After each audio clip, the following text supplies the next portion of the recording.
I'm joined now by Obaidullah Baheer. He's a lecturer of Transitional Justice at the American University of Afghanistan and joins us from Kabul. Obaidullah, always good to speak to you. As we heard in that soundbite from our reporter in Kabul, the country is really facing so many issues at the moment, and the Taliban really has to find a way to put in place a governing system for the country. What do you feel are the most important aspects they need to address first? Thank you for having me.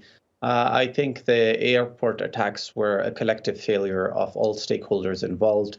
I think the Taliban, with regards to lack of administration and their lack of haste with regards to establishing a government and appointing administrative governors and especially within the ministries.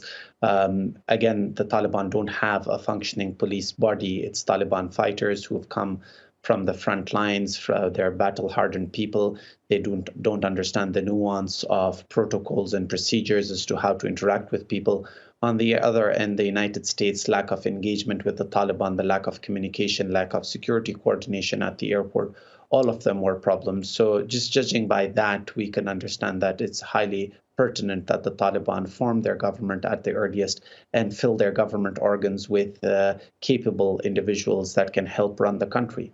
Well, since the Taliban took over mainly in Kabul earlier this month, their political leadership says they've changed. They want an inclusive government. They will protect all the rights of people in the country. But as a Kabul resident, as someone we have spoken to often on this channel, you speak so passionately about your country, about a country you want to see succeed.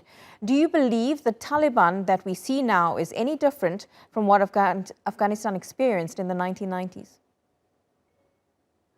There's some level of improvement that we have to accept. With regards to even rhetoric, this isn't rhetoric that the Taliban would have put out 25 years ago. The fact that they're saying it is a good start.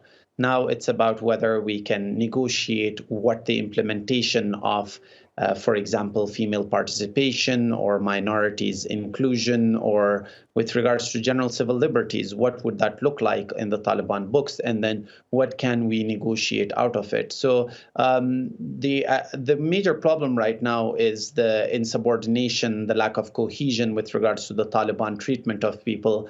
Again, I have been stopped multiple times by the Taliban. I've been treated respectfully, but then even within the same city, there are Taliban fighters who use a lot of force and coercion to discipline people and get them into line.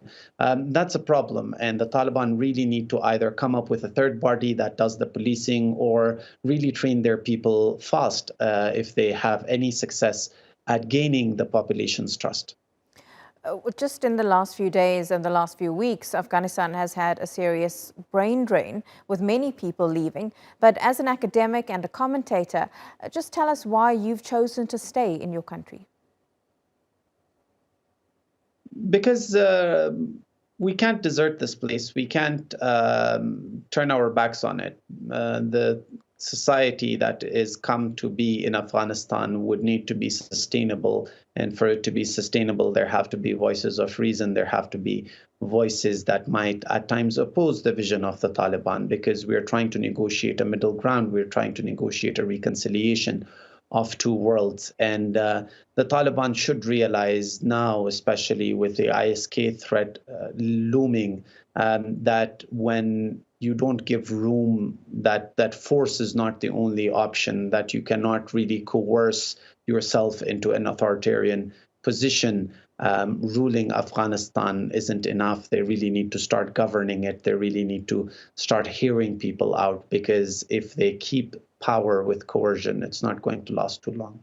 And we really hope it's something that we see soon. Obaidullah Baheer speaking to us there from Kabul. Thank you so much.